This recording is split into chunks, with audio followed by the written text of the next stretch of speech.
सत्ता सुख का अंदाजा हो गया कि एक भगवा वस्त्रधारी भी सत्ता सुख भोगने के लिए व्याकुल भारत हो गया। यानी वो साधु नहीं है, अपनी दुकानदारी चलाते हैं।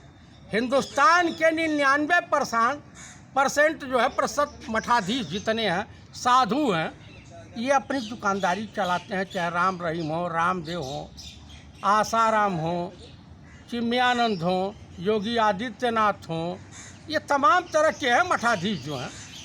आप बताइए कि हिंदुस्तान में इतने व्यभिचारी साधु पकड़े गए, काफ़ी जेल में भी हैं, उसमें से हमको नहीं लगता कोई ब्राह्मण होगा।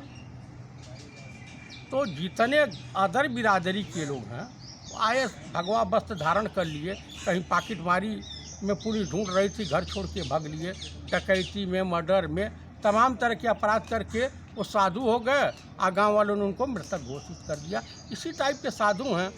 हमारे माननीय योगी जी बड़े पहुँचे हुए फकीर हैं।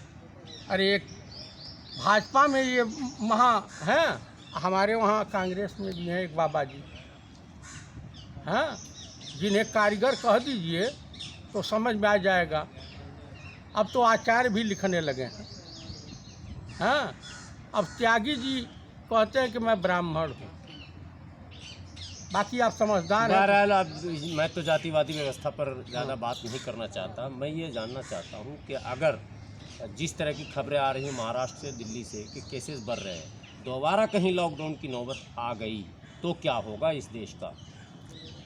इस देश को झेलने की आदत पड़ गई है। देश कई 100 साल गुलाम रहा। गुलामी मानसिकता इन देशवासियों के हृदय से गई नहीं है। जी हजूरी करने में आज भी पैसा कुछ लोगों के पास होगा।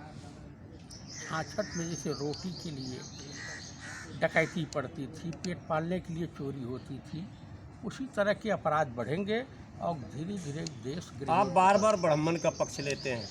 मैं जातिवादी बात करना नहीं चाहता हूँ, लेकिन जितिन प्रसाद तो ब्राह्मण है, वो भी तो दरबारी करते करते वो खबर ये आ रही है कि आज मंत्रिमंडल के विस्तार में उनको शामिल किया जाएगा। अच्छा ये बताइए, प्रमोद त्यागी आचार्य प्रमोद कृष्णन ब्राह्मण अपने आप को शो कर रहे हैं। उसके बाद रामदेव भी ब्राह्मण भगवा वस्त्रधारी शो कर देंगे। जितिन प्रसाद ब्राह्मण। जितिन प्रसाद कहाँ ब्राह्मण हो गए जी? सारी दुनिया जानती है ब्राह्मण है। किस बात के ब्राह्मण हो गए? राजा की कोई बिरादरी होती है क्या? राजा साधु की कोई बिरादरी नहीं होती, ये जान लीजिए। वो ये सब ब्राह्मण के नाम पर अभिशाप हैं, कलंक हैं। अच्छा ये बताइए, खुशी दुबे। अच्छा, ये सब अवसरवादी नेता हैं क्या? जिधर मिला मौका, कल को कांग्रेस का अगर मैंने उदय होगा तो फिर भाग के आ जाएंगे और कांग्रेस रख लेगी क्या? अब ये विचार माननीय राहुल गांधी जी को और श्रीमती प्रियंका गांधी जी को और श्रीमती सोनिया गांधी, तो आपको यूँ कह दूँ वो तो दयालु महिला दयालु होती हैं। हो सकता है माफ़ कर दें, करना नहीं चाहिए, लेकिन पुराने रिश्तों का ख्याल करते हुए। नहीं, सैद्धांतिक रूप से जो लोग इस संकट की घड़ी में लोभ लालच में पार्टी को छोड़कर जा रहे हैं, वो दोबारा अगर आना चाहेंगे तो कांग्रेस का क्या स्टैंड होगा? लात मार करके गेट से ही वापस कर देना चाहिए। लात मार करके ऐसे मौका परस्तों को, दगाबाजों को, गद्दारों को इस तरह का होगा। जितिन प्रसाद ब्राह्मण समाज के लिए कलंक है, कलंक है, कलंक है। ऐसे लोगों से सावधान रहने की जरूरत है। अखिल भारतीय कांग्रेस पार्टी की राष्ट्रीय अध्यक्ष माननीय श्रीमती सोनिया गांधी जी को, पूर्व अध्यक्ष माननीय श्री राहुल गांधी जी को और उत्तर प्रदेश की प्रभारी श्रीमती प्रियंका गांधी जी को, इन लोगों को अपनी नीतियों में सुधार करने की ज़रूरत है। और देखें कि कितने घर के भेदी और विभीषण अभी भी यहाँ बाकी है। आपको बता दूं, कांग्रेस पंडित नेहरू, गांधी, बाल गंगाधर तिलक और तमाम इन लोगों की सजोई हुई पार्टी है। ये पार्टी जनता जनार्दन के लिए है और जनमानस के लिए है। तो भैया भरोना पे विचार कीजिए।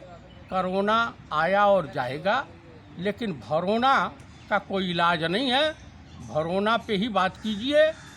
किसान भरोना के लिए परेशान है। छात्र भरोना के लिए परेशान है, बेरोजगार नौजवान भरोना के लिए परेशान है, श्रमिक भरोना के लिए परेशान, पूरा देश भरोना के लिए परेशान है। आने वाले समय में सबसे बड़ी विकट समस्या भरोना वाली बीमारी का होगा। इसका इलाज आप भी ढूंढिए। बिहार से एक वीडियो वायरल हो रहा है, जो शौचालय 12,000 वाला सरकार दे रही थी, उसी शौचालय में एक दादी और पोती अपना जीवन बिता रही है और खाने के भी उपाय उसके नहीं है, वो वीडियो वायरल हो रहा है। क्या लग रहा है इस युग में भी अन्न के बगैर लोग दम तोड़ रहे हैं? अच्छा ये बताइए, भूखमरी के बारे में आपको ज्ञान नहीं है? बिहार ही क्यों देखते हैं? आप चले जाइए उड़ीसा देख लीजिए, उड़ीसा में भी चले जाइए, आसाम वगैरह चले जाइए।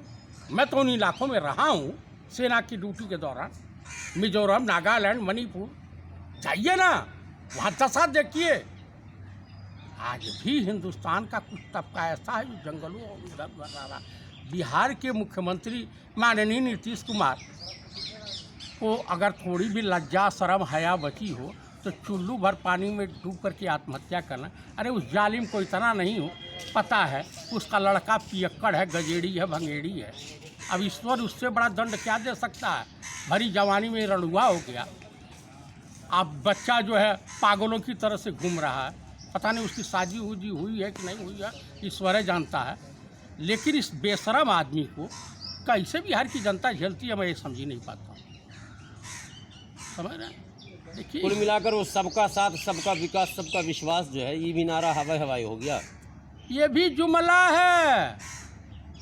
ये क्या आपको शक लग रहा है का? ये जुमला है। इस देश की जनता को सचेत होना पड़ेगा ऐसे बेरहम जालिम नेताओं से। तो अच्छे दिन फिर कब आएंगे?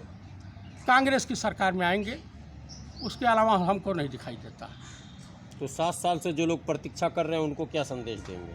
उनको ही देंगे कि भैया हिंदू राष्ट्र की कल्पना कीजिए, गंगा में तैरती हुई लाशों को ध्यानमग्न होकर देखिए, गंगा किनारे दफन की गई लाशों को देखिए, आने वाले समय में भूखमरी से मरने वालों को देखिए, और उसके बाद कटोरा लेकर के भीख मांगने की दशा में भी उतर जाइए। यही है, इसके अलावा कुछ नहीं है। मोदी इस देश के लिए कलंक थे, कलंक हैं, कलंक ही साबित हो गए। तो जब तक मोदी जी हटेंगे नहीं, देश का मतलब मामला सही नहीं होगा। ये मोदी जी इतना बर्बाद करके जाएंगे कि हिंदुस्तान को 1947 में पहुंचा जाएंगे, ये जान लीजिए। फिर से नए तरीके से हिंदुस्तान का निर्माण करना पड़ेगा। कोई पंडित नेहरू पैदा होगा, अब तो बिरला, पंडित नेहरू तो बिरला पैदा होते हैं। कोई तपस्वी आएगा जो कल्याण करेगा। हमारे ख्याल से राहुल गांधी से बढ़िया विकल्प तो नहीं है। ये बताइए, हमसे बड़ी डिग्री है, मैं BA फेल हूँ, अब मोदी जी क्या हैं? BA पास हो तो पहले हाई स्कूल पास किए कि BA पास किए? डिग्री तो अमित शाह जी ने दिखाया ना पूरा लाख। अमित शाह की डिग्री, ये बता अमित दीजिए। शाह जी प्रेस कॉन्फ्रेंस करके अरे मोदी जी की डिग्री दिखाए। अरे भाई सुन लीजिए, का मुख्यमंत्री बनने के बाद पढ़ाई चालू किए थे का? उम्र 55 की, दिल बचपन का। एक पिक्चर आई थी, देखेंगे नहीं, कादर खान की? हाँ, उम्र 55 की, दिल बचपन का।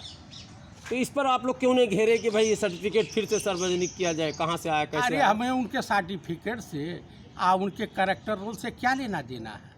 अरे जिस पार्टी में जो है एक स्मृति ईरानी है, नाम सुना होगा, उनका बचपन में नाम था स्मृति मल्होत्रा। स्मृति ईरानी हो गई, वो हिंदू हैं, पारसी से शादी करके। और स्वर्गीय श्रीमती इंदिरा गांधी पारसी से शादी करके मुस्लिम हो गई। तो चरित्रवानों की नगरी है, जिसको जाना जितिन पारसी। ये हर तरह का सर्टिफिकेट वहाँ मिलता है। वहाँ हर, आप बलात्कार हो करके जाइए, आप डकैती डाल के जाइए, आप चोरी करके जाइए, देश के साथ गद्दारी करके जाइए, कोई भी कुकर्म करके जाइए, भाजपा की नदी में स्नान कर लीजिए, आप पाक साहब। सुप्रीम कोर्ट भी आवाज़ नहीं उठा सकता। कहाँ उनके जज साहब तो सुबह मॉर्निंग वॉक पर निकलते होंगे ना, उसका भय है। अब देखिए इलेक्शन, जो कमिश्नर इलेक्शन का मतलब चुनाव आयोग, वहाँ भी तमाम राजा हरिचंद की छठी औलाद आएंगे। तीनों यूपी कैडर के IAS रहे हैं, तीनों यूपी के रहने वाले हैं।